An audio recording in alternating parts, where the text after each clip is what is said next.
But as soon as you send something very specific about a population in need, they always reply, maybe you should focus on a Brazilian journal, on a local journal. We have done a study comparing measurement properties of patient-reported outcome measure by use through paper and pen, the traditional method, and also through online telehealth method, either through online surveys and with telephone. Neste episódio do PhysioFrontiers, conheça a jornada inspiradora do Dr. Saurab Sharma, pesquisador da Neuroscience Research Australia e especialista em saúde musculoesquelética e países de baixa e média renda. Descubra como ele superou desafios culturais e de recursos para revolucionar a pesquisa no Nepal, sua paixão por evidências científicas e a luta por equidade na publicação acadêmica. Além disso, Saurab compartilha insights sobre telesaúde, colaboração global e o poder de transformar realidades através da ciência. Hello and welcome to another episode of the PhysioFrontiers podcast. This is a partnership between the Physio-Orthopedia and the Physiotherapy Evidence Database Brazil. And today we have a very special guest. We have Dr. Saurab Sharma. Saurab is a research fellow at Neuroscience Research Australia at the University of New South Wales. And Saurab has an impressive track record in musculoskeletal research and also research in low and mid-income countries. So welcome, Saurab. It's great to have you here. Thank you, Bruno. Thank you, Chia, for the invitation. An honor. Welcome, Saurab. So let's just start. And to start, we could probably learn a bit more about you. Could you tell us about your journey and where are you from and what brought you to where you are today? Thanks, Chia. So I'm Saurab Sharma. I am originally from Nepal. And I studied physiotherapy in India. So I did my undergraduate degree and came back to Nepal and practiced as a clinician and physio lecturer or instructor, I must say, for 3 years or so. And during that time, I gained interest in managing people with pain. And the trouble that I had was to use all the evidence or answers from English-speaking countries and research and textbook and applying that to our people in Nepal, and which was quite hard because of language and cultural barriers.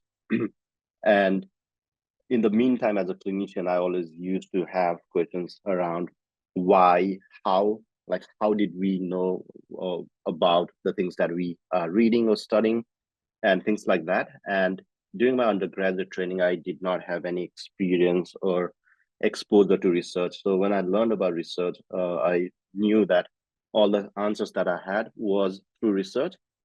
So I got very keen interest in evidence-based practice and research. So I went back to India to a university called Manipal University, which is among the best universities in India. And the strength of the university was research. So I focused most of my time reading about research and research evidence around musculoskeletal physiotherapy and pain in general, which is my area of interest at that time. And when I came back, I used that knowledge of research into my own clinical practice, as well as developing clinically focused research questions. So during that journey, as you might guess, that at that time, we did not have any research experts in the area of physiotherapy as well as pain. So I posted a few posts in different social media platforms, including LinkedIn and ResearchGate, about collaborative research in Nepal, and if anyone was willing to mentor or collaborate in pain research in Nepal. So I luckily got a few responses. So one of the responses that I got on ResearchGate was from Mark Jensen. So he is one of the leading experts in the area of pain. And as soon as he responded, we got connected over email and he closed his ResearchGate. So I think that it was a fate that we were meant to connect that way.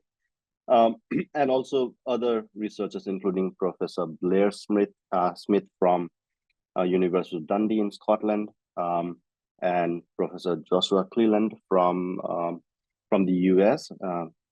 And all of these were quite meaningful connections at that time. And especially through my collaboration with Professor Mark Jensen, we applied for an IASP research grant, which we received. And allowed me to collaborate with him and visit University of Washington a few times, and also get Mark Jensen to Nepal and demonstrate our clinical and research setting, and we could optimize the research procedures the best we can based on the limited resources we had at that time. And through that collaborative work, we published quite a few number of papers, and also that led me to do a PhD in New Zealand. And during my PhD, I continued to do the research that I was doing in Nepal, mostly around cultural aspects of pain, cross-cultural adaptation of outcome measures, and also developing pain intervention for Nepali-speaking people in Nepal for people with low back pain. So I continued to do that work, and I was meant to go back to Nepal to join my teaching role, and but COVID happened and I couldn't go, and there was this IASP John Bonica grant or fellowship which I applied for and got. So finally I'm here in Sydney to do a postdoc. I've been here for 3 years and a little over, I guess, and I've been doing some global health kind of research around low back pain, which we might be able to chat a little later, I guess, and also developing interventions for people with pain for different culturally and linguistically diverse backgrounds. Yeah, that's great. Yeah, just one thing about your PhD, because when you moved to New Zealand, you already started doing the PhD, and most of your studies were conducted thinking about Nepal or in the Nepali population, right? Yeah. Was that your plan since the beginning? Like, I want to go overseas, and then I'll keep bringing something to my country. Did you have this thought? Or Yeah, no, that was the plan from the beginning, because my thinking at that time and also now is that we lack research expertise in our country, and any opportunity to contribute to research in my own country and other countries like my own would be great, because there are challenges of conducting research in countries like Nepal. We don't have the research mindset there, and also the expertise, and most researchers are actually clinicians or teachers, and they don't really have time to do research, or at least high quality research. So the plan from the beginning was to conduct research, like high priority research in Nepal, and I continued to do that research during my PhD. So what I did was I would travel once every year back to Nepal, spend 3 to 5 months and do intensive data collection, and go back to New Zealand, analyze the data, publish a few papers, and I still had the collaborative relationship with Mark Jensen. So I'd also go to United States and spend some couple weeks with Mark Jensen at University of Washington and write papers. So every time I went there, I would complete one paper and start another one. So that's how my research during my PhD was quite productive. And I continued to do that work even after my PhD. So I supervise students from back home who has been doing some research in the area of pain. Nice, yeah. And changing a little bit the topic, Saurab, but basically following the same thing. We all know your huge involvement in research in low and mid-income countries, and talking more and more about barriers and how to facilitate research on those countries. And so what inspired you? I think your story that you just told us basically led you to do research in this area. But nowadays, what inspired you to actually keep focus on that and advocating for research on these countries, like facilitating research on these countries? Yeah, I think that's a great question. So again, that ties to my own background from Nepal. And when I started, there were only 3 papers on PubMed on pain, like with the keyword and title and abstract. And all of that. So there weren't many papers, and I think those papers were one from 1980s and one from maybe 60s, 70s, quite old, and one editorial, so not much. And when I did Google Scholar, PubMed, and Expertscape search for different low and middle income countries, there's so many countries where there aren't any paper at all. So many low and middle income countries. And I see and I understand that the challenges they have are quite similar to what we had back home. And again, the research priority, lack of expertise, and also time. So the overall goal of conducting pain research broadly in many low and middle income countries is to overcome that barrier. So currently I feel really privileged to have this full-time research related role here in Australia. And not many people in low and middle income countries, as you know, have that privilege. And despite the privilege and full-time research role, I still find it quite hard to do research. But yeah, you can guess how harder it is, and I'm sure it was for you as well when you're in Brazil to do research. So yeah, so providing that research support in terms of prioritizing research agenda in these countries and helping young researchers or even clinicians to do research and to bring them to a global landscape of research in the area of musculoskeletal pain, so that we provide them opportunity to do research and give them firsthand training in conducting research that is high quality. And also for those who don't have a master's degree and PhD yet, providing scholarship for them to do higher degrees in settings where there are resources to conduct research and also a really good mentorship. So that is the overall goal. And as you know, Sydney is quite well connected nationally and internationally.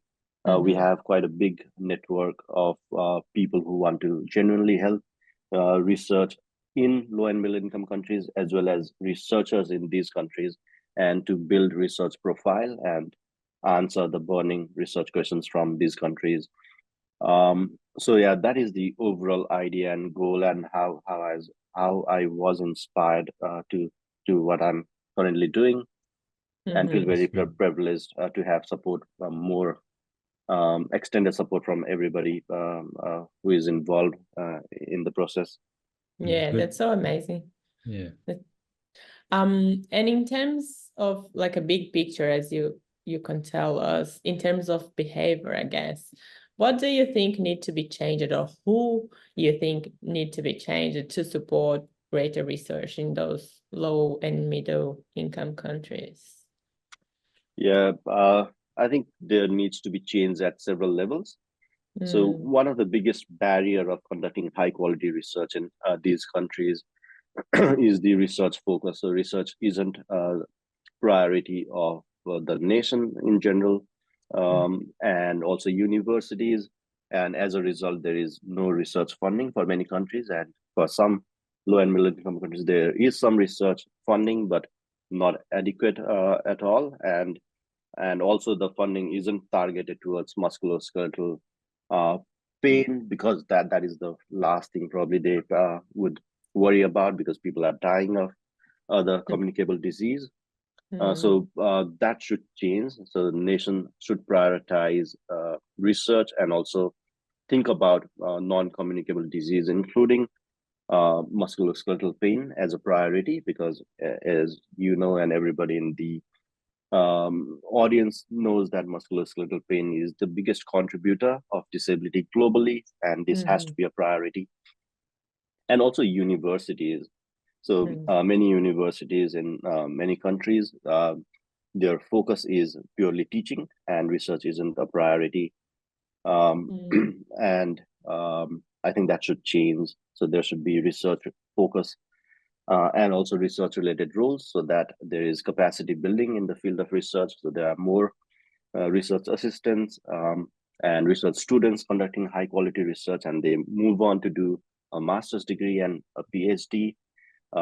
initially from elsewhere, and then they would build the research profile in the country and have those degrees within their own countries as well, and also allocate research focused postdoctoral roles so that people continue to do research even after their PhD. So I think that is the need. And the funding body should also focus on research in general. So that could be National Ministry of Health or research councils from different countries. And also global health research priorities should direct some funding to low and middle income countries.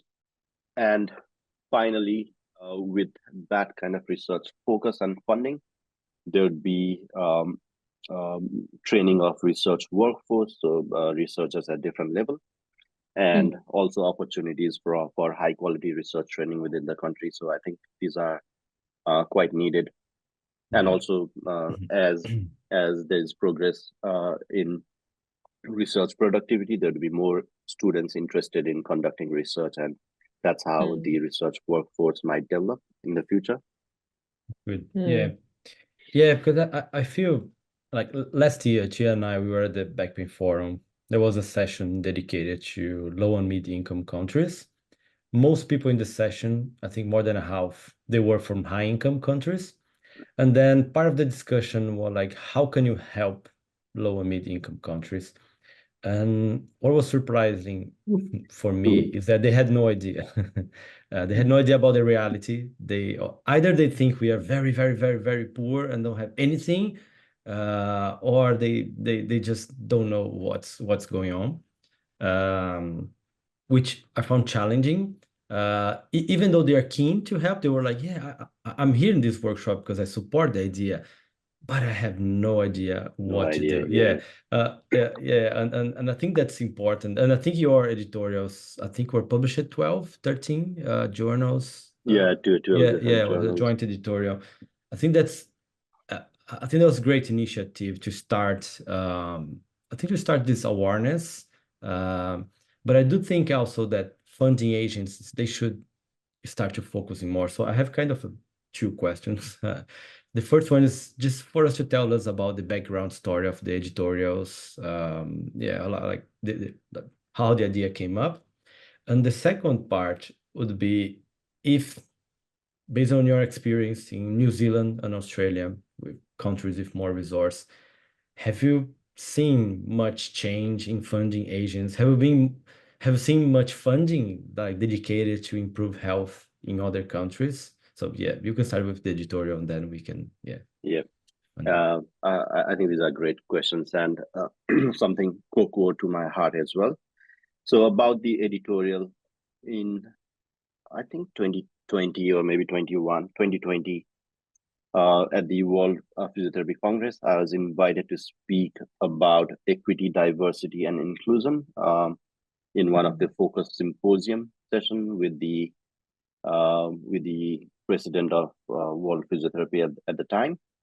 And the area that I wanted to focus in my talk, and it was very brief, only 5 minutes, and there was more time dedicated for discussion. So in that 5 minutes, for that presentation, I analyzed editorial board of 5 highest ranked physiotherapy journals, and I demonstrated that there wasn't diversity in the editorial board. I can't remember the number at the moment, but for low income countries, none of the journal had any representation, and from upper and lower middle income countries, I think there are only less than 10% of representation, and most representation was from either Brazil or South Africa, I think. So yeah, not many global voices and eyes to evaluate research that comes out from low and middle income countries. And based on that, so as you highlighted in your example from Back Pain Forum, many researchers from high income countries have no clue what's going on in low and middle income countries, and they tend to expect the highest quality research work in the biggest possible sample from these countries where resources are nil, no research funding, and they want grammar to be perfect, and which is, I think, a difficult ask and probably not possible. So my point in that talk and in the editorial was that as the journals, which are supposed to be international, aren't really international because they include representation from a few countries, and if extended from other continents, they only include other high-income countries. So they don't really have the lens to evaluate research from low and middle income countries, because the priorities for research in these countries are quite different, meaning the high and low income countries. Yeah. And so I was invited to speak at the Society for International Physiotherapy Journal Editors. So I gave the extended version of the talk, which was an hour long, and most of the editors from the journals involved in that editorial attended. And I proposed this joint editorial to the chair and secretary of the International Society for Physiotherapy Journal Editors, and they accepted. So it was a very long process. I think we started in 2021 and published in 2023. Publishing this kind of work is quite hard. I think, Chia, you did the same with TDR checklist and guideline, which is time intensive, and but it was a fruitful outcome. So there is one part. Did you have any clarification on that part, so that I move on to I the just next? want to add something. I think it happens to you. I think it had happened to you already, because it happens a lot with me. Those journals, they're supposed to be international journals. They seem to be very international to all high-income countries, but as soon as you send a data to a big journal about like Brazilian data, which we work a lot of Brazilian population, still have Brazilian students. As soon as you send something on a mid-income country, the answer is that you should publish that paper in a local journal. Local journal. I got the answer so many times, but if I have like any place, any other high-income country, even though it's called, for example, British Journal of Medicine, American Journal of something, they are very open to Denmark, Netherlands, to any other high-income country. But as soon as you send something very specific about a population in need, they always reply, and I got to reply so many times, like, maybe you should focus on a Brazilian journal, on a local journal. Did it ever happen to you? Yeah, well, no, always. I So knew the it. first two papers that I wanted to publish in international journals, I think I don't remember the exact number, but I think I submitted them at least 12 times before it was finally published. So it was very hard, and most common reply that I got from the journal editors, and for most of these, for both the papers, it wouldn't even go for peer review. And the reason would be that it's from a small country, and maybe it's relevant for a local journal. So you submit to a local journal. And at one point, I really got annoyed with this response, and that is why I chose that topic in the World Physiotherapy Congress talk. So once, this is really funny and also rewarding, because I sent an email to the editor-in-chief, and the handling editor wasn't the editor-in-chief, so it was someone else. So I sent an email to editor-in-chief saying that this paper, the same argument as you gave, Bruno. So it's from Nepal, but you seem to publish papers from other countries, and you never, and it gets published, and also focusing on the local reach of that paper isn't the ethos of the journal. So if you go back and look at the journal's ethos, you promote high quality research. So I think the assessment criteria should be the quality of paper and not where the paper came from. And if you look about the generalizability of the research, although Nepal is a small country, it has 30 million people and more people than Australia and most of the European countries.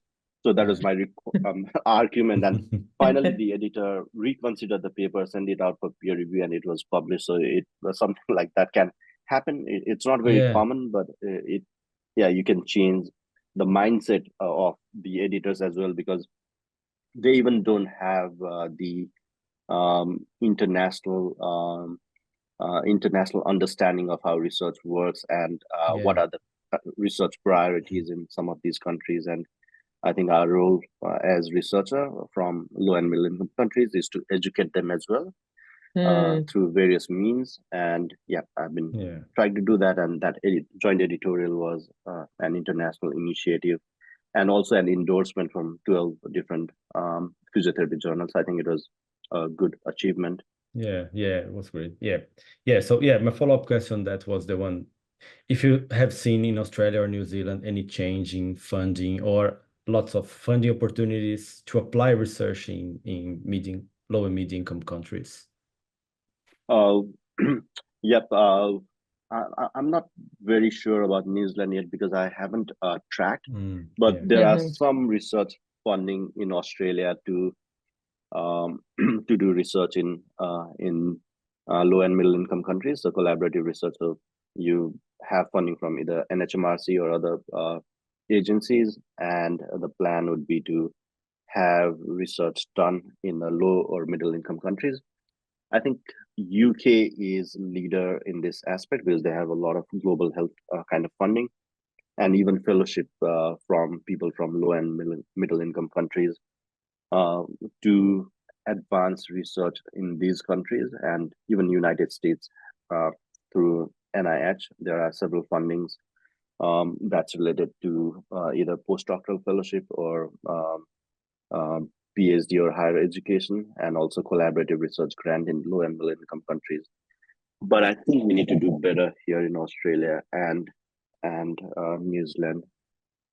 Yeah. I think that's important because I think, for example, I think Brazil is ahead of some mid-income countries because I think there's a track history of researchers, especially with Australia, University of Sydney, coming there, be trained, come back to Brazil as better researchers and try to implement something. I think Brazil already had that change of having more people with more research experience coming back to Brazil. Like Tia and I, we went to Australia, we did a PhD, then we came back to Brazil, spent 5 years there. Now we are in Australia again.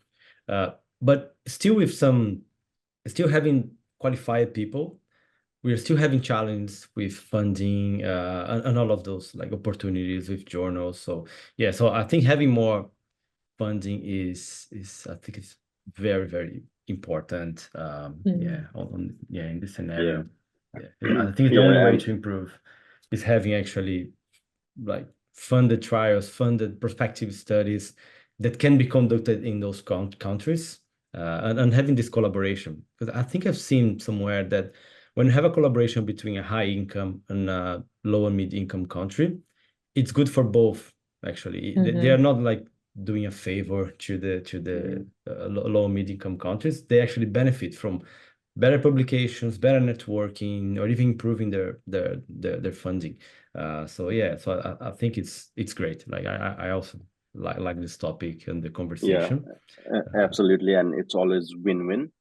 Yeah, and yeah, sometimes researchers from high-income countries, as you say, think that researchers in low and middle-income countries do not have the expertise, and they only want to provide the expertise even in really basic areas of research, and which sometimes is condescending, I think, because there is the expertise. For example, in Brazil and South Africa or other countries, there are really high quality researchers.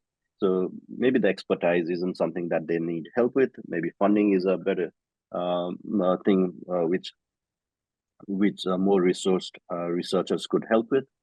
My advice for researchers from high income countries would be to evaluate the state where that particular collaborator from low and middle income countries are, and what is the state of research in general in those countries, and what are their needs before offering something that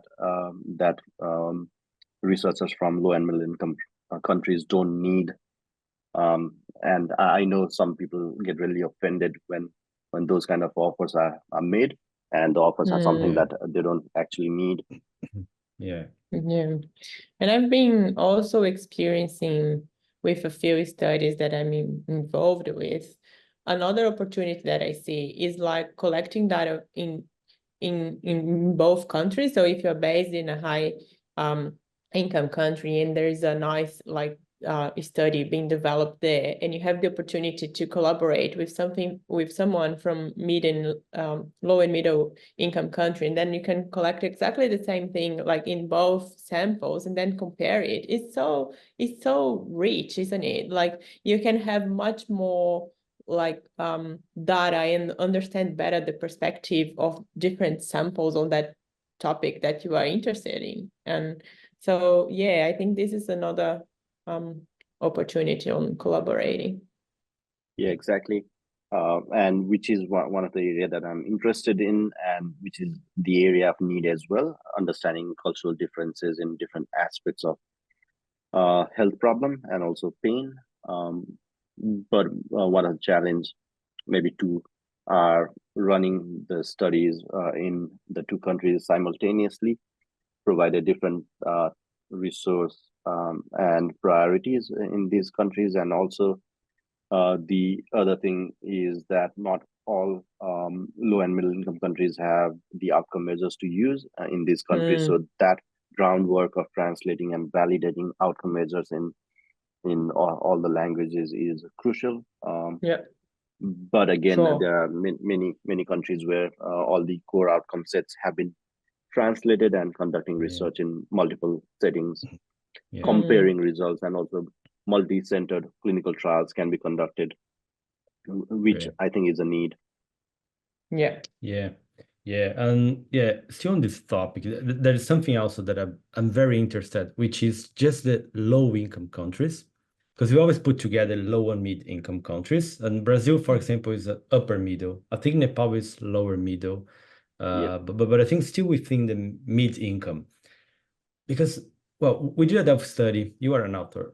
We collaborated in a Delft study together, and in this study we found almost 200 experts in telehealth, and then we have people from every continent, but we don't have anyone representing low income countries. And we try very hard to find.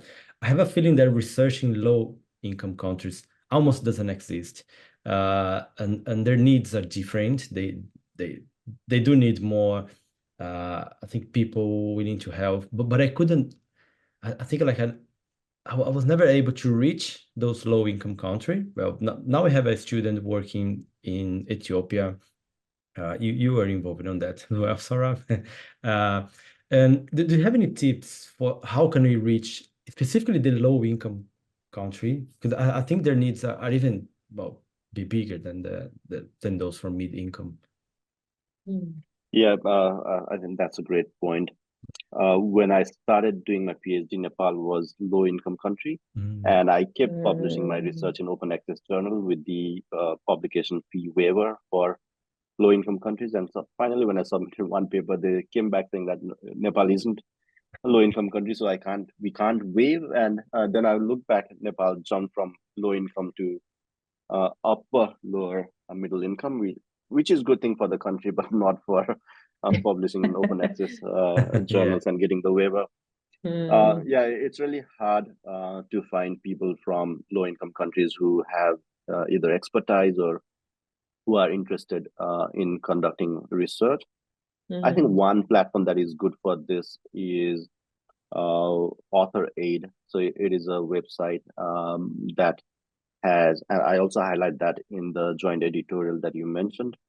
So it is a website where there are different opportunities within the website, and also there is a platform to register yourself as a mentor, and also a platform to register as mentee. So through that, and it's not only related or specific to health field, it's open for all different specialty. So through that, there is a possible chance to identify people interested in the area of musculoskeletal pain or any pain in general, or physiotherapy, and collaborating with them. So that's one. And I also see that people from many countries, especially clinicians and young researcher or someone who wants to become a researcher, active in various social media platforms. Unfortunately, they aren't on Twitter, but on either Facebook or LinkedIn. So LinkedIn can be a good platform for that. If there's a scholarship, for example, in your university for people from low-income countries, you might advertise through that, and also use an existing network. For example, we have currently developed a consortium for low back pain in low and middle income countries. So through that network, also we can identify people who might be interested. But the challenge is that very few people have pre-existing exposure to research, and with lack of understanding of how research works and how authorship works and other aspects of research, it gets really challenging to recruit them as a research student, which I'm currently facing at the moment. I keep thinking how best to empower them to at least have the basic understanding of research, so that they are able to appreciate the requirements of high quality research and continue doing their higher education in the area of pain or physiotherapy in high income countries. That's a challenge that we might collectively address. Yeah. And just before we go to the final questions, I just want to touch base on telehealth, which is my cup of tea in research. And we all know telehealth was a game changer during the pandemic, the COVID-19 pandemic. And I was in Brazil at that time studying telehealth. So I think was kind of interesting for a research point of view, because we were implementing telehealth solutions, and we faced so many challenges that I have to change pretty much all the studies that I was doing to adapt to the context, to culture. I just want to know if you have a similar scenario in Nepal, if you have any experience working with telehealth in Nepal. If you can share a little bit on that as well. Yeah, telehealth is definitely, I think, a big thing for the future, and for lower and also middle income countries. I think it will get better because the internet access is improving, and for many countries there are adequate number of mobile phones, and also internet reach and telephone reach is already there in many rural and remote areas. For example, in Nepal, there are more mobile phones than people. So many people have mobile phones, and also internet is accessible in many rural parts of the country. So telehealth will be a big one, and will continue to grow as internet penetrates into more rural areas in the country. Research-wise, we have only been starting to do telehealth research, not a trial as such, but to understand how research administered through web and telephone and online surveys work. And it's been good. So we have done a study comparing measurement properties of a patient-reported outcome measure by use through paper and pen, the traditional method, and also through online telehealth method, either through online surveys and through telephone. The measurement properties are quite similar, but the recruitment of the sample is quite different, because the ones who complete the online measures or via telehealth are either younger or more educated. So the generalizability is a little questionable, or only generalizable to younger and more educated people. But I think as the overall literacy rates continue to improve in many countries, and also through Facebook, I think Facebook is big in so many low and middle income countries. So more older people are also able to access mobile phones at least, and also use internet for various things. So if we use innovative research methods and data collection method, for example, maybe using pictorial kind of forms, can be helpful in collecting data from people who are older and less educated. But yeah, I think this is a growing area of research in general, and also for low and middle income countries, which I think should explore more. Yeah, it's great. Yeah, I'm just thinking more broadly on evidence-based practice, which is something that Pedro is, well, pretty much involved in over the past 20 years.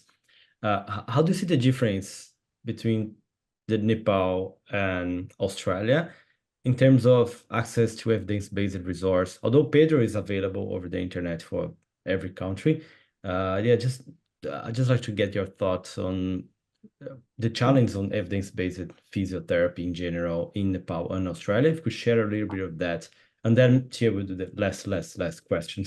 We are in the last question for a while. Yeah, Bruno, again, a great question. So evidence-based practice in general is quite new in Nepal. As I mentioned, when I went back to Nepal from India with the bachelor's degree, I had no clue what research was and what evidence-based practice was. And we have so many people who's graduated during my time are still working, and even people before that.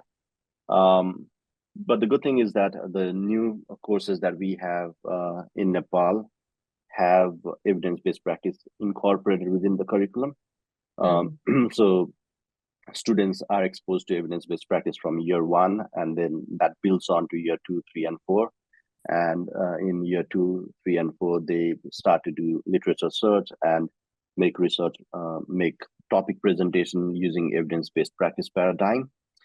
But my also worry is that many students, once they graduate and go in the clinical practice, they forget what they've learned, or because the general practice within the clinical setting isn't in the paradigm of evidence-based practice, so learning what's new and all of that.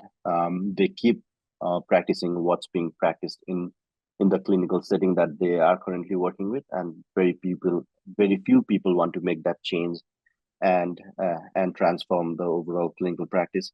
But I think that there are some new graduates who are very keen in implementing evidence-based practice and research, and many students or clinicians, they want to do higher degrees and preach evidence-based practice.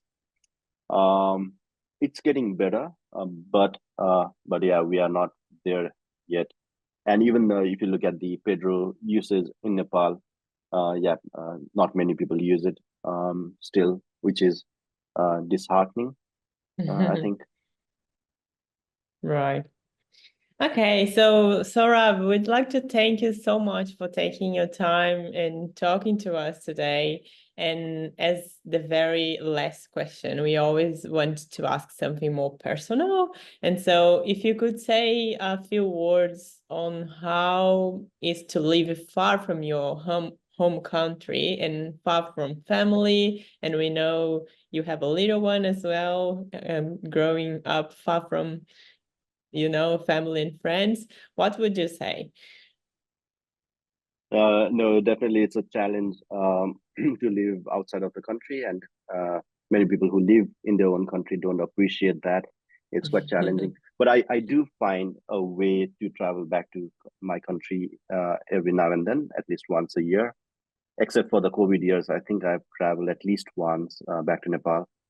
And when I do that, I get to meet family mostly because the time of travel is quite brief. So, and also catch up with as many friends as possible. And I think that's one of the one of the things I live for, I guess. I'm very passionate about my people, and also very patriotic, I think. So I do find ways to travel back and contribute in as many ways as possible, including giving lectures and talks and going to different universities every time and giving talks to students and clinicians in general through workshops. Living abroad is again a privilege, because there are so many things we don't have to think of here, which we have to back home. Simple examples, I'm not sure of Brazil, but Nepal used to be a quite difficult country to live in, because we used to have load shedding, that is electricity cut off for 18 hours a day. And that was the time when I did my high school degree and things. And yeah, that was the case for many years. And even water. So it's such a privilege to take shower here. You can shower anytime you want, and there's no need to worry about the amount of water you spend, although you should. But in Nepal, there is water in the tap only 1 day in 10 days. Well, sorry, a few hours in 10 days. So you have to wake up at 3 a.m. to capture that water in water tank on top of your roof, Wow. top of your house, and need to allocate and budget that water for 10 days. And if there is power cut off in that particular hour, when there is water as well, there'd be water after 20 days. So yeah, it's quite a different setting. So I tend to forget that every now and then, but it's a good reminder to go back home and understand the reality and appreciate everything that we have, the little things that we have here, and also be more empathetic of people in our country, because research is on top of every little thing that goes around in their life, including home. So we need to consider that as well. Amazing. I think we share a lot of your thoughts as well, living in Australia, but being from Brazil, because people always talk to us like, oh my God, it looks very hard to live far from family. And it is actually, but Bruno and I think we mostly think this is as an opportunity than like just looking for the downside. So I think we share a lot of your thoughts. Thank you so much, Saurab. Thank you for your time. It was a great pleasure to have you here today. And thank you all for listening. Thank you for the invitation, both, and it's a great honor to speak with you. Thank you. Bye. Bye.